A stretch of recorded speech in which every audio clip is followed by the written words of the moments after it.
falling to Michigan, Ohio State, and Appalachian State. But as we talked about right at the top of the show, that was a time earlier in the season where they didn't have Austin O'Connor in the lineup, or he was just returning. The Carolina lineup much more solid than it was in November or December.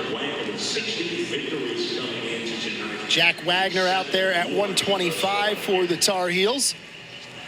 Patrick McCormick, fifth-year senior for the Cavaliers. 3-0 Tar Heel lead after the win at heavyweight. Throughout the evening, we'll give you 2 matches, take a quick break, let everybody get a breather, get a drink, and then come back with 2 more.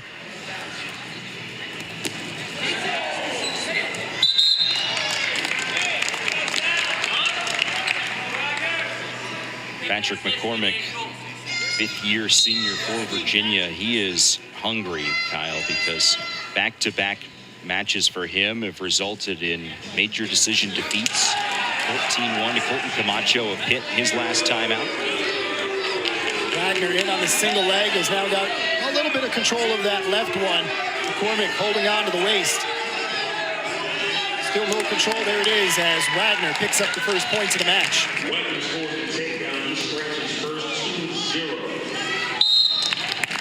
Wagner, the grad student out of Bettendorf, Iowa,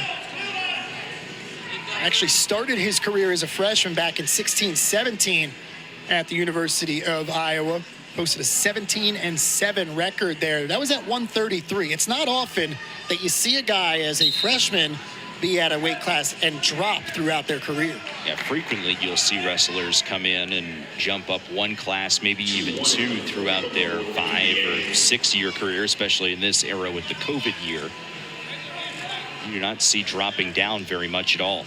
I think you got to give Wagner and the Tar Heel coaching staff some credit, though, of recognizing what your body is best at, where you can push it to. And if you're able to get down to weight at 125, but then put some back on, it's going to give you an advantage.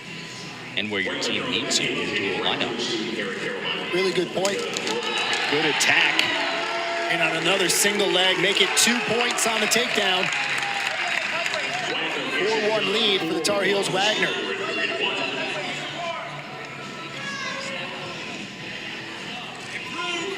After he started his career at Iowa, decided to transfer after a couple of years and spent the last 4 seasons with Northern Iowa. And you may be thinking to yourself, well, that sounds like 6 years. But he had a redshirt year and then that COVID year. He's the last of the group that get that 6-7 year career. Decided to come to Chapel Hill to finish his season off, or his year off. Trying to roll McCormick over there, but Virginia wrestler able to get back to his stomach.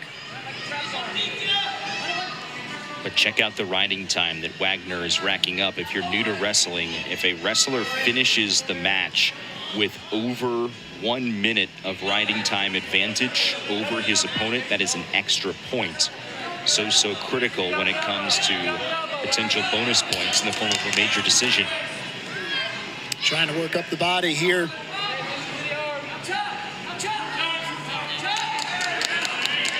Almost end of the period here, but a good one for Wagner to open things up with a couple of takedowns as he's got the 4-1 lead. And Kyle, as we take a look back at the second takedown, this quick shot from Wagner has the hands up top, able to drop it with the left hand, go for the left leg, catch McCormick and bring him down to the mat for 2.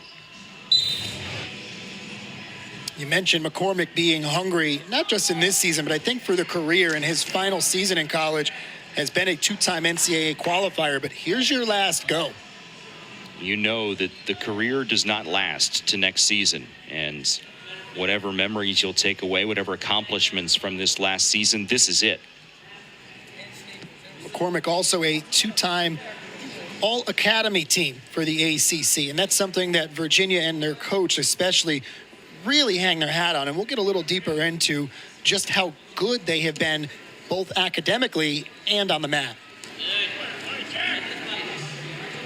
Looking to work for his first takedown points of the match. There's another quick shot from Wagner. McCormick read it this time, though, and they'll get a restart in the neutral position.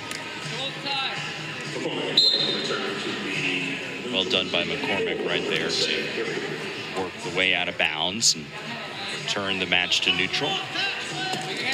Another quick shot of the legs. There's two.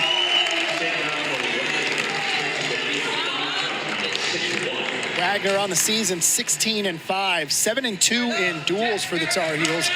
Although he did not wrestle against Duke last week in their first duel of the conference season this year. Major decision victor against Brown back on the 14th of January. 16-5 score to improve his record to 16-5.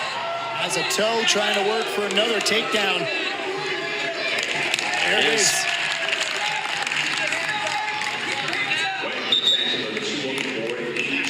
Stalemate and a restart.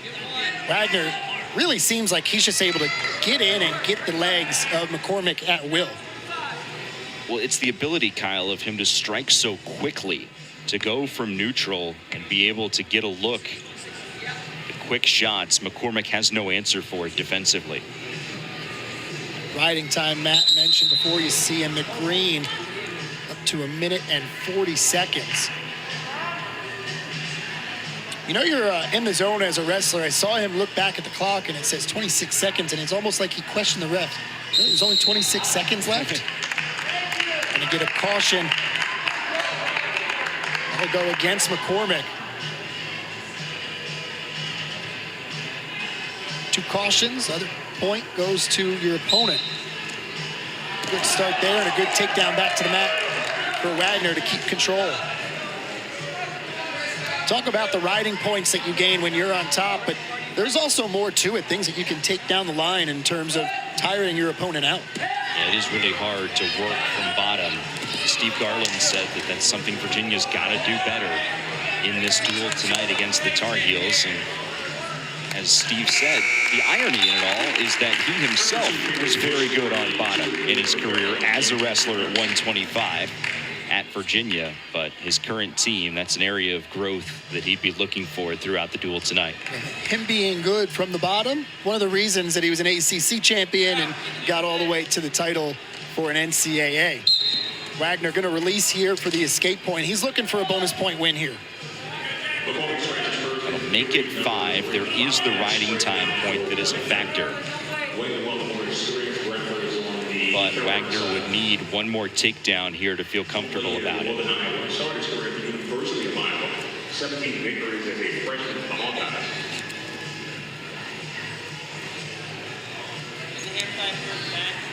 Love that.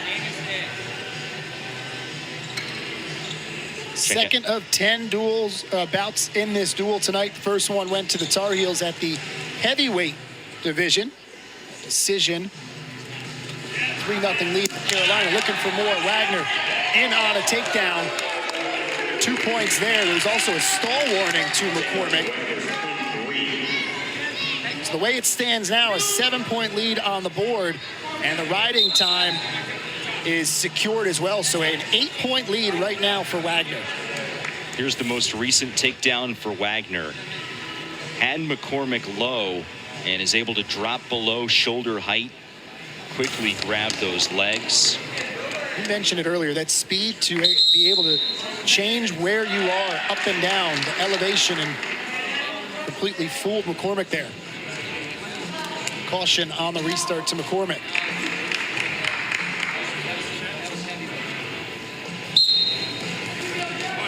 Again, Wagner releases. So now that means the margin would be 7, and Wagner needs to score again to get into bonus point territory.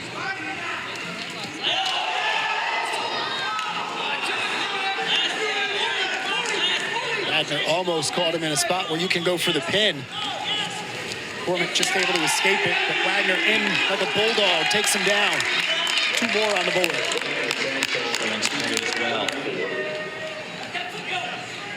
Be interesting to see if he releases him or if from here you try to work for those near fall points or possible pin. He's got less than 30 seconds. Trying to wrap up major decision number 6 on the season. Riding time long secured, so he will add a point once the match clock reaches 0. One thing you got to be careful, though, if you're Wagner, you can give it an escape, but you don't want the reversal. It's that line of being aggressive, but not overly aggressive, and He doesn't cross it and gets a big win for the Tar Heels. A bonus point win, major decision. 4 on the board for the Tar Heels after Wagner, 19th in the country, has 6 takedowns in this match. 2 in each of the 3 periods. Tack on that riding time as well. Well, Jack Wagner able to use his speed to control Patrick McCormick. Bonus points for the Tar Heels.